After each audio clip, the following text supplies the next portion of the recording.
नमस्कार मित्रांनो, आज आपण श्री महालक्ष्मी मातेची दंतकथा याविषयी जाणणार आहोत।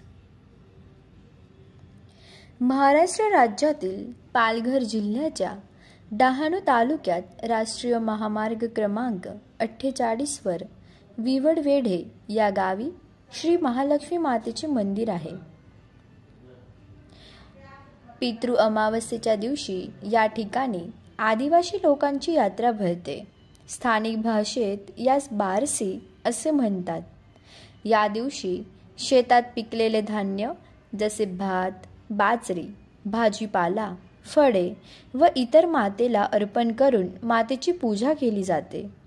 यामुळे घरामध्ये सुख शांती येते आणि उत्पन्नामध्ये देखील भरभराट होते अशी मान्यता आहे। श्री महालक्ष्मी मातेच्या मंदिराविषयी मंदिराचे पुजारी यांचे असे म्हणणे आहे की प्राचीन काळात एकेकाळी श्री महालक्ष्मी माता कोल्हापूरहून सुरतकडे भ्रमण करण्यासाठी निघाली। त्यावेळेस पांडव हे वनवासमध्ये होते।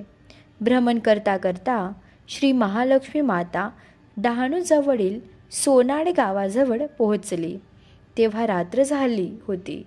त्यावेळेस मातेची भीमासोबत भेट झाली। शृंगाराने राजलेल्या मातेचे मोहक रूप पाहून भीम त्यांच्यावर मोहित झाले आणि त्यांनी श्री महालक्ष्मी मातेसमोर विवाहाचा प्रस्ताव ठेवला।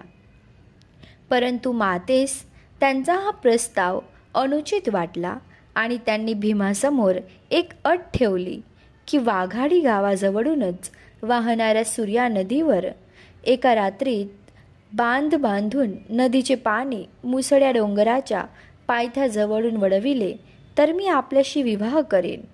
अट मान्य करून भीमाने वाघाडी गावाजवळ सूर्या नदीवर बांध बांधण्यास सुरुवात केली।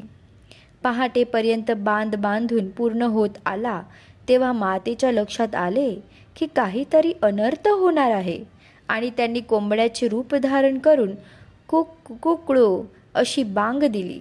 भीमास वाटले की पहाट झाली आणि आपली हार मानून निराश होऊन तेथून निघून गेले।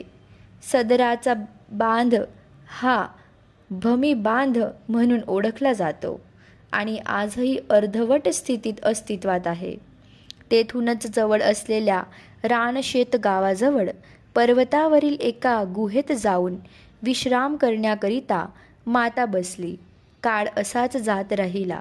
आजूबाजूच्या आदिवासी मातेच्या दर्शनासाठी गुहेकडे येऊ लागले।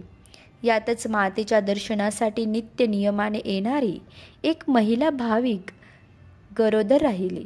गरोदरपणात दर्शनासाठी गडावर जात असताना भोवळ येऊन बेशुद्ध पडली। मातेला तिच्यावर दया आली। मातेने त्या महिलास दृष्टांत देऊन सांगितले की यापुढे दर्शनासाठी गडावर येण्याची आवश्यकता नाही। मी स्वतः डोंगराच्या पायथ्याशी तुला दर्शन देण्यासाठी येत आहे। तेव्हापासून विवडवेढे या गावी मातेने दिलेल्या दृष्टांताप्रमाणे भाविक महिलेस दर्शन दिले। तेव्हापासून तेथे एक मंदिर बांधण्यास आले। चैत्र पौर्णिमात चैत्र अमावस्या या कालावधीत येथे मातेची यात्रा भरते। यावेळेस तत्कालीन जव्हार संस्थानाचे राजे महाराजे मुकणे यांच्या संस्थानामार्फत मातेच्या गडावर ध्वज चढविण्याचा रिवाज आहे, जो आजता गायत अखंडपणे चालू आहे।